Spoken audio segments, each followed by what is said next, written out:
श्रद्धा से भी अगर कोई एक और बड़ा शब्द है, श्रद्धा से भी ज्यादा जिसकी कीमत है, तो वो है विश्वास।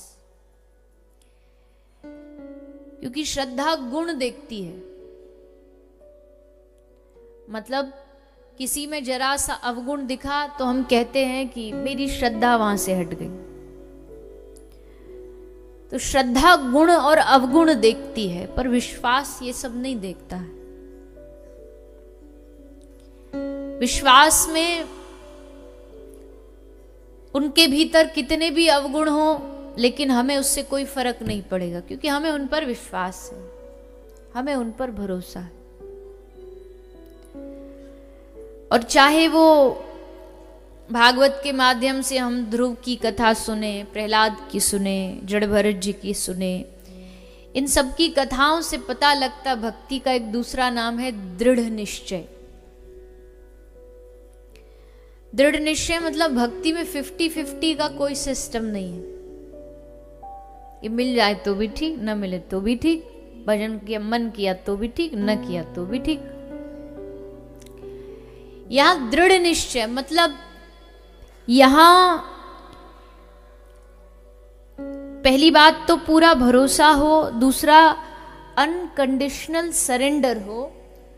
ये दोनों चीज जब मिलती हैं तो फिर विश्वास जागता है, फिर भरोसा जागता है। भरोसा इतना था कि चाहे पहाड़ से भी गिरा दिया तो भी प्रहलाद जी का विश्वास नहीं टूटा, क्योंकि वो प्रहलाद का भरोसा था। हम लोगों का भरोसा मजबूत नहीं, इसलिए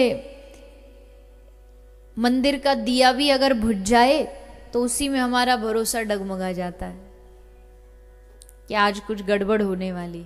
दिया बुझ गया, अरे बुझ गया तो क्या हुआ, दोबारा जला लो। गले की माला कंठी टूट गई तो भरोसा हिल जाता है। हाथ से माला छूट गई तो भरोसे में गड़बड़ आ जाती है। पर यह पूर्ण भरोसा नहीं होता। पूर्ण भरोसा जब हृदय में जागृत होता है, जब हृदय में जागता है, तो पूर्ण भक्ति का मन में प्रादुर्भाव होता है। तो ये भागवत की जो कथा है, ये भगवान के विश्वास की कथा है, ये भरोसे की कथा है कि भगवान ने चाहे लाख संकट दिए प्रहलाद को, लाख संकट दिए ध्रुव को, पर इनका विश्वास डगमगाया नहीं। और ये कथा सुनाई इसलिए जाती है कि ताकि आप भी सुनो और आपको सुनकर के आपका विश्वास भी मजबूत हो। हर दिन हर पल में कोई बात जरा सी खटक जाए और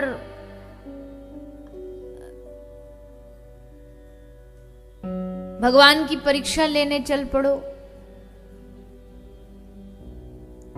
तुम क्या भगवान की परीक्षा लोगे बताओ? है किसी में इतनी हिम्मत भगवान की परीक्षा ले? लेकिन हमको टीवी में, सीरियल में, नाटकों में यही सब दिखाया जाता है कि किसी का पति मर गया, माता के दरबार में गई, वहां जाकर के घंटियां पकड़ी, घंटियां बजाई, सर फोड़ा और बोला कि माता काम मेरे पति को जिंदा कर दे, नहीं तो यहीं मर जाऊंगी। और जैसे वो करती है तो बस फिर बारिश होने लगती है, तूफान आ जाता है और एक माता के सर से फूल फेंक करके उसके सर पे आके गिरता है। इतने में पति की गई हुई सांसें फिर से लौट आती है। ये क्या है? ये कंडीशनल सरेंडर है, इसमें कंडीशन है। ये समर्पण जैसा दिखता है पर समर्पण है नहीं। तो भक्त का जीवन जो होता है वो बिना कंडीशन के जो समर्पण भाव होता है उसी को भक्ति कहते हैं। भज धातु से भक्ति बनती है। भज का मतलब होता है किसी चीज को जोड़ देना, उसी को भजन कहते हैं। क्या जोड़ देना? जो कर रहे हो उसको भगवान से जोड़ दो, जो खा रहे हो उसको भगवान से जोड़ दो, जो कमा रहे हो उसको भगवान से जोड़ दो, सब चीजें जब भगवान से जुड़ना आरंभ हो जाती हैं कि ये हमारा जीवन का काम भगवान से जुड़ा हुआ है, तो समझ लेना अब आप भजन करने लगे हो। यही भजन का एकमात्र फॉर्मूला है। जब अपने से पहले तुमको किसी भी काम में उनकी याद आने लगे तो समझ लेना भजन होने लगा है।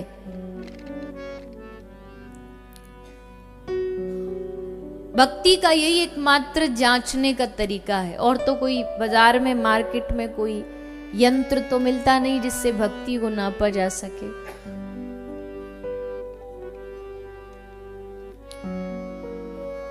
भक्ति क्या होती है?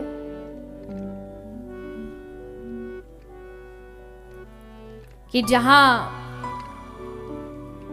किसी प्रकार के आंसू ना हो, किसी प्रकार की शिकायतें ना हो, बस जुबान पर उनका नाम और उनकी हर बात पर भरोसा, हर बात पर विश्वास। तो उसी विश्वास की कथा है भागवत, उसी भरोसे की कथा है भागवत। 5 साल का बच्चा ध्रुव इसी भरोसे को लेकर के घर से निकल पड़ा। लोगों ने कहा कि तू मर जाएगा, तुझको वहां शेर, चीता, घोड़े सब खा नोच नोच के खा जाएंगे। 5 साल के बच्चे को कौन जंगली जीव जिंदा रहने देगा? तो ध्रुव ने हंसते हुए कहा कि जब 9 महीने गर्भ में था तब किसने बचाया था? बाबा तुलसीदास जी कहते, गर्भवास अति त्रास अधोमुख। गर्भ का जो 9 महीने का समय होता है ना, वो नरक से भी बदतर होता है। और उस समय जीव चीखता है, चिल्लाता, पर उसकी आवाज सुनती नहीं किसी को। भगवान सुनते हैं, भगवान बचाते हैं, भगवान रक्षा करते हैं। तो ध्रुव ने कहा जब वहां 9 महीने मुझे बचा सकता है तो फिर क्या जंगल में वो मुझे ऐसे मरने छोड़ देगा?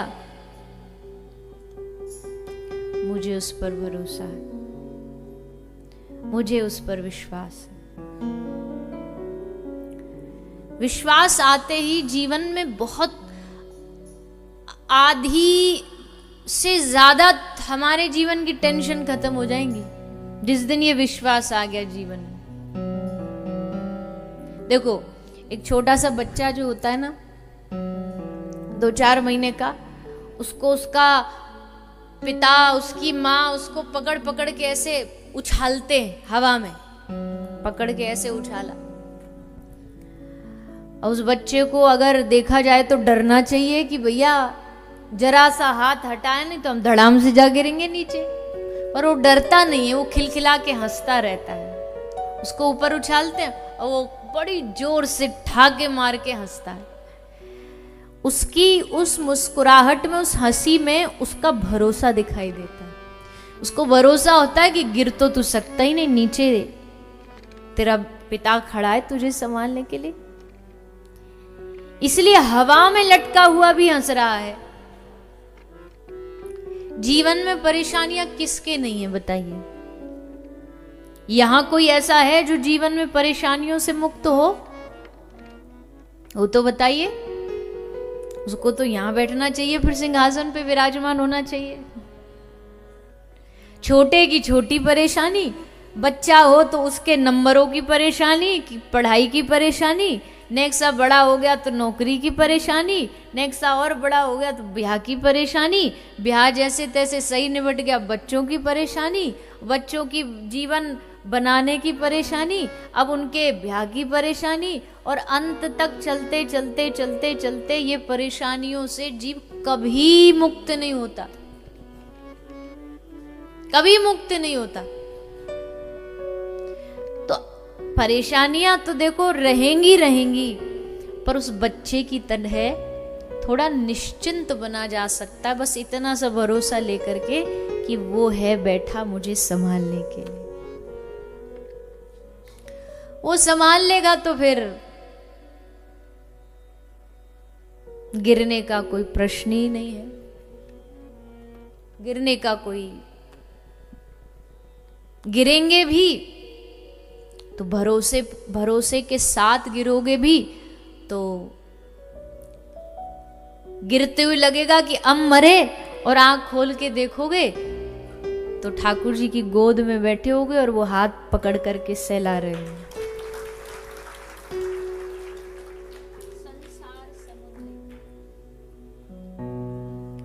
वो सर पर हाथ रख करके फेर रहे होंगे। तो ये कथा और कुछ नहीं करने के लिए आई है आपके जीवन में। ये कथा बस इतना सा करने आई है कि उस अपने भगवान पर थोड़ा सा विश्वास बढ़ा लीजिए। कुछ थोड़ी बहुत चिंताएं, कुछ थोड़ी बहुत टेंशन उसके चरणों में डाल दीजिए, उसके चरणों में छोड़ दीजिए, क्योंकि तुम्हारे निर्णय से कई लाख गुना अच्छा निर्णय उसका होगा, कई लाख गुना अच्छा निर्णय होगा। तुम तो क्या ही निर्णय ले पाओगे। मैंने कल कहा था ना, भगवान ने इतनी सिस्टम से सब चीज बनाई, कोई गलती निकाल के दिखा दे उसके बनाए गए इस संसार में। इतना सिस्टम से जिसने सब चीज को बनाई, क्या उसने हमारा जीवन बिना सिस्टम के बनाया होगा? हो ही नहीं सकता। तुम उन पर उनकी, कई लोग होते हैं भगवान की प्रकृति जो उन्होंने बनाई ना, उसमें गलतियां ढूंढते हैं। एक दो नास्तिक दोस्त थे, तो बोले भाई, एक बोला भाई मेरे दिमाग में नया आइडिया आया, दूसरा बोला क्या? बोला कुछ रिसर्च करते हैं। बोले क्या रिसर्च करते हैं? बोले दुनिया घूमेंगे और कहाँ कहाँ परमात्मा ने कौन कौन सी गलती करी वो लिखेंगे, और फिर इस पर एक किताब छापेंगे कि देखो भगवान ने यहाँ यहाँ गलती करी। दूसरा बोला वाह वाह बड़ा बढ़िया आइडिया है, चलो। तो सोई दोनों लेके मित्र चल पड़े झोला, और सब जगह ढूंढते जा रहे हैं कि कहाँ कौन सी गलती। एक गांव में पहुंचने वाले थे, उससे पहले जंगल था, तो जंगल में थोड़ी देर आराम करने लगे, और आराम करते करते क्या देखा, तरबूज की वहां बेल लगी थी। तो तरबूज की जो बेल होती है बड़ी छोटी सी होती है, और उस पर बड़े बड़े बड़े तरबूज लगे हुए थे। और जिस पेड़ के नीचे वो बैठे थे, ऐसे सर ऊपर करके देखा तो आम का पेड़ था, उस पर आम लगे थे। तो तुरंत एक दोस्त बोला, बोले लिखो गलती नंबर 1। तो दूसरे ने तुरंत पेन पेपर निकाला, बोले बोलिए। बोले गलती भगवान को दुनिया बनानी नहीं आई। इतनी छोटी सी बेल और उस पर इतना बड़ा तरबूज, और ये इतना बड़ा पेड़ और इस पर इतना छोटा सा आम, तो उलट पुलट हो गया, तो गलत, ये तो भगवान ने गलत किया। तो उसने तुरंत पहली गलती लिखी, और वो लिख ही रहा था, सोई पेड़ से एक आम टपक के उसकी नाक पे जा गिरा, और जैसे नाक पे गिरा तुरंत उससे बोला कि तुरंत गलती काट, इस गलती को तुरंत हटा। क्यों? बोले भगवान जो करता है सही करता है। अगर आज यहाँ इसकी जगह तरबूज होता तो सोच मेरी खोपड़ी का क्या होता। चले भगवान की गलतियां बताने के लिए, चले भगवान की गलतियां गिनने के लिए। उसके निर्णय पर जो शक करेगा, उसके निर्णय पर जिसको भरोसा नहीं होगा, वो जीव कभी सुखी नहीं हो सकता जीवन में। इसलिए विश्वास रखो, उन पर भरोसा। कभी कोई चीज गड़बड़ भी चल रही है जीवन में, कोई बात नहीं, आज चल रही है। मैंने उस दिन निवेदन, कल ही शायद निवेदन किया था कथा में, कि वो ऐसे पलक झपके ना, इतने झपकने में नई सृष्टि बना सकते हमारे प्रभु। तो जो एक पलक झपकने में इतनी बड़ी सृष्टि का निर्माण कर सकता है, तुम्हारे लिए 2, 5, 10 करोड़ देना उसके लिए कोई मुश्किल बात है? अगर वो देने पर आए तो।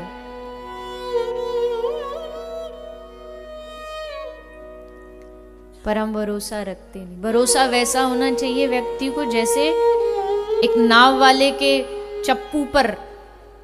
अब आप सोच के देखो कभी शांति से, एक नाव वाले की लकड़ी की नाव, उसमें 2 लकड़ी के वो डंडे, चप्पू, उस पे भरोसा करके बीच पानी में कूद पड़ते हो।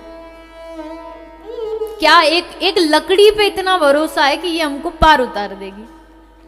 एक लकड़ी पर इतना विश्वास है कि ये हमको मंजिल पर पहुंचा देगी, तो सोचो जिसने इतना विश्वास भगवान के ऊपर कर लिया, क्या वो भवसागर से पार नहीं उतर सकता?